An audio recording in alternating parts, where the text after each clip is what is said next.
Greetings for each and everyone. I am Mae Pauline Alibo and I will be speaking on behalf of my group for we will be discussing genetic engineering and biotechnology. Genetic engineering is also referred to as genetic modification. It is the direct manipulation of an organism's genome by the use of biotechnology. So biotechnology is a set of technologies utilized to change the structure of the cells, including the transcription of genes within and across a species boundaries to promulgate improved or novel organisms. A significant component of contemporary biotechnology, gene technology is used, among other things, to give microbes, plants, and animals new traits. This can be accomplished by introducing a gene from a bacteria into a plant or an animal, or transgenes. Sometimes, genes from the same species or those from closely related species are also transmitted. GMOs are created by producers in order to provide us with cheaper food, more efficient aquaculture and agriculture, and vaccinations and medications. The most typical GM plants have traits like insect resistance, pesticide tolerance, or a combination of this. In the near future, the market will feature GM plants that can withstand drought, are better suited to producing ethanol, and can be used to make industrial products and vaccines. So I'm gonna tackle about the advantages and disadvantages of GMO. First, the advantages of GMOs are GMO crops may also have environmentally advantages. For example, may reduce the need of environmentally hazardous pesticides and other chemicals. GMO crops can also help farmers earn more money while increasing the total amount of food available. The disadvantages of GMO are when crops become insect resistant, there is a reduction in insect biodiversity. Unanticipated consequences for other crops or animals, creating more weeds or more difficult to kill invasive species. Genetically modified organism gene transmission to wild plants and animals. Good day everyone, my name is Vincent Buladaco and I am explaining to you the DNA vaccine. So first, DNA vaccines is a type of vaccine that transfects a specific antigen coding DNA sequence into the cells of an organism as a mechanism to induce an immune response. So the DNA vaccines has the history. The concept of a DNA vaccine was proposed in 1990. Since then, DNA vaccines have been widely studied for their ability to induce both cellular and humoral immune responses against certain infectious agents. DNA vaccines have a different types. DNA vaccines against different antigens. Name of the DNA vaccines: PCE6, antigen against which the DNA vaccine was directed, ETA6, references 40. Next is PCE18, antigen against which the DNA vaccine was directed is FLIC or FLIC or FLIC, references 40. Next is the SNI DNA vaccine in the form of plasmid PSIA10, antigen against which the DNA vaccine was directed, SIA10, references 83.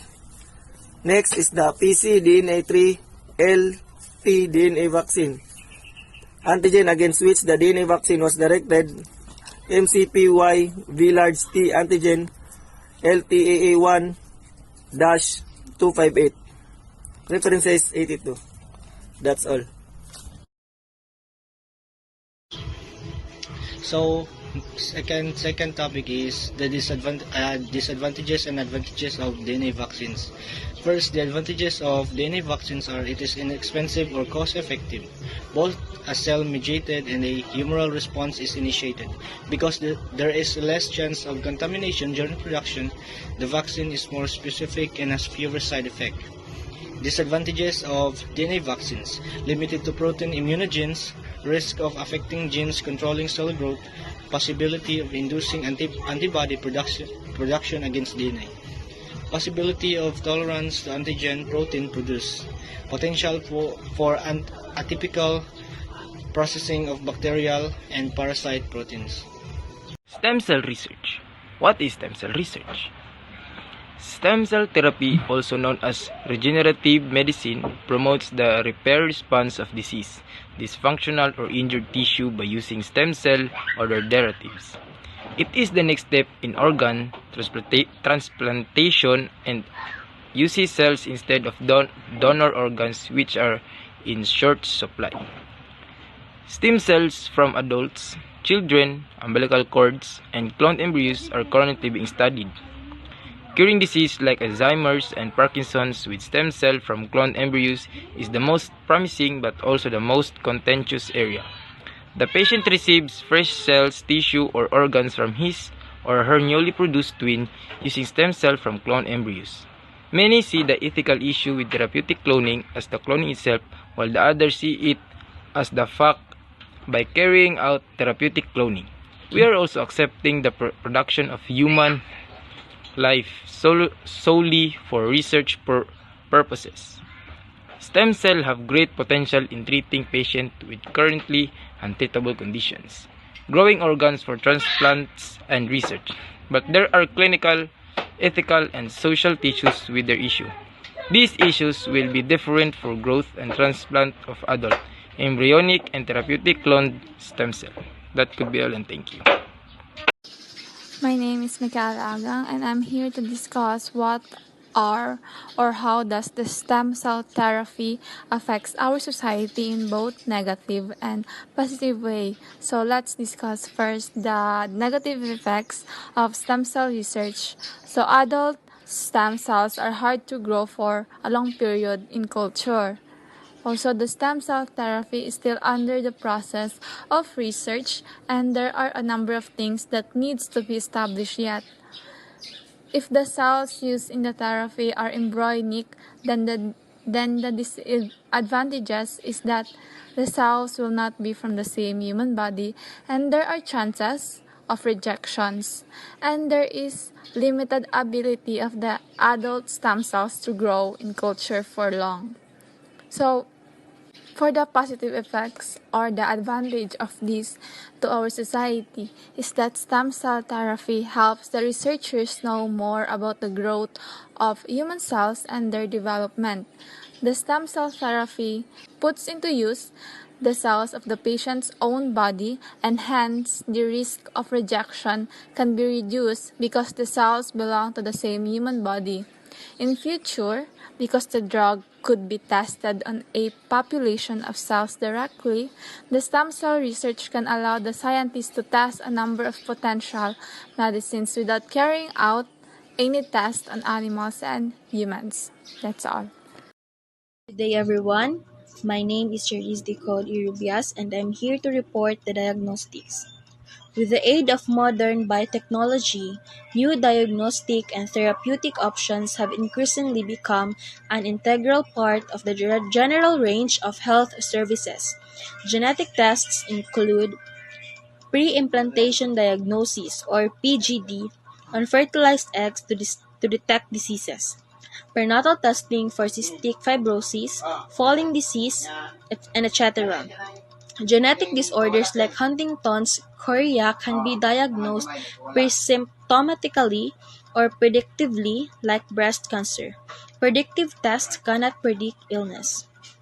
PGD and prenatal diagnosis prevent disease and disability, raising ethical considerations. PDG is better than selective abortion after amniotic fluid tests, but some say it takes the decision away from the woman and it makes it a medical question. So for this topic, it is called diagnostics, and I'm here to discuss what or how does the diagnostic affects our society in both negative and positive way. So for the negative effects, it is often less considered are the problematic or negative consequence of a diagnostic label. This may include increased psychological distress, preference for invasive treatments, greater sick role behavior, and restriction of independence. So for the positive effects, or the advantage of this to our society is that a diagnostic can lead to a great understanding. Fully diving into and understanding what a diagnostic is can be empowering and educational. Unexplained behaviors can now clearly be explained as a symptom of a diagnostic. So, this can be a huge relief to an individual and a family as well as a huge eliminator of. So, gene therapy. What is gene therapy? Gene therapy is a technique that modifies a person's genes to treat or cure disease. Gene therapies can work by several mechanisms replacing a disease-causing gene with a healthy copy of the gene, inactivating a disease-causing gene that is not functioning properly. Gene therapy makes it possible to alter one or more genes that cause illnesses that cannot otherwise be treated. In gene therapy on somatic cells, the procedure on human aims to repair the gene that causes disease. Recently developed technologies such as Cas9. Cas9 can also alter genes and should therefore also be covered by the term gene therapy. Gene therapy and PGD make it possible to prevent and treat on the one and to design on the other. These examples show that it is possible to design a children with particular biological characteristics that to a greater or lesser extent are intended. In a future where we may have the opportunity to cure serious diseases, it is easy to forget that gene therapy also entails a risk of unexpected effects. For example, there have been reports of the therapy having unexpected effects such as early death and the development of rare diseases. Human gene therapy hopes to transform a gene's expression or the biological characteristics of living cells for therapeutic applications. Certain genetically determined diseases like cystic fibrosis, alpha-1 antitrypsin deficiency, hemophilia, beta thalassemia, and sickle cell disease may one day be prevented, treated, or even cured with the application of genetic therapies. They also may be used to kill cancer cells and shrink infections, including HIV. Genetic therapies that are currently approved by the FDA are accessible to people who have Leber congenital amaurosis, which is a rare inherited condition that leads to visual impairment. Acute lymphoblastic leukemia and diffuse large B-cell lymphoma are two blood cancers for which CAR T-cell therapy external link has received also an FDA approval. Although there are still rapidly developing forms of pharmaceutical drugs, genetic therapies have the potential to treat a variety of medical conditions. Certain cancers, allergic reactions, organ or tissue destruction if an injection is involved are also the examples of the potential risks. Genetic therapies are now much safer due to the latest developments. The FDA has also approved some genome engineering therapies for clinical use in the United States to improve safety and security. Genetic manipulation has been the subject of a few clinical studies, but it is a much extra recent technology than gene transfer. The risks, along with that, are still being researched. One of the cons of gene therapy is that it is highly expensive, and so not all the patients are able to avail it by their needs. And it's also experimental, meaning it involves a length of time and process to extract precise results, specifically when held on an area with only limited equipment and knowledge. That's a wrap. That's what we have prepared for this topic. I hope you learned something, and thank you for listening. God bless.